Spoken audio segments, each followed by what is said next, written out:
Hello, good morning, students. Today's transcription number 72 on the speed of 100 words per minute. Start.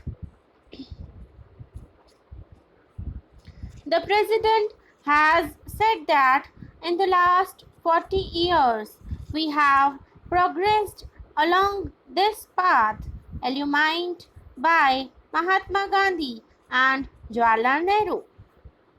We shall adhere to it, come what may, with the determination and courage instilled in us by Indira Gandhi. In my opinion, this is the time for all of us, whether belonging to that side or this side, irrespective of party affiliations, to rededicate ourselves to these basic fundamentals of our Constitution.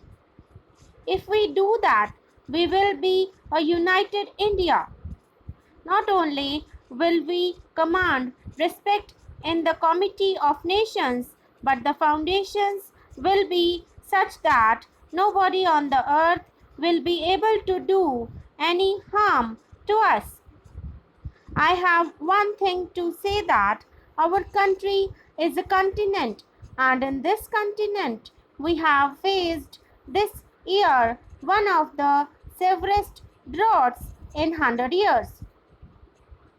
It is the prudent policy of having accumulated buffer stocks that, in spite of setbacks that we have experienced, there has not been any starvation death. This is a tribute to the ingenuity of our policy of having created the buffer stocks. To my mind, there are one or two grey areas. One of the grey areas is our population explosion, which my friend Sri Prashant has also referred to. We may be doing what we are doing. For instance, 20 million acceptors of contraceptives and other things we have produced, but we have not evolved a national consensus on this issue. I spoke about the matter in different forms when the Prime Minister was also there. I told him that a national consensus on family welfare program must be evolved. I also told him that you have been calling meetings of the opposition parties quite often on different issues, but to my mind, the most important issue for which an all party meeting should be convened is to evolve a national policy on population.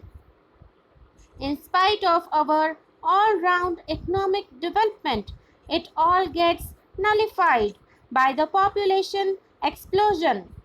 We have not done much in this direction.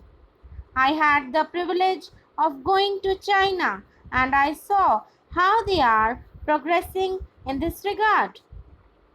It is true that there have been many occasions when undue advantage has been taken by one party or the other in the implementation of this program. That is why I want national consensus on family planning.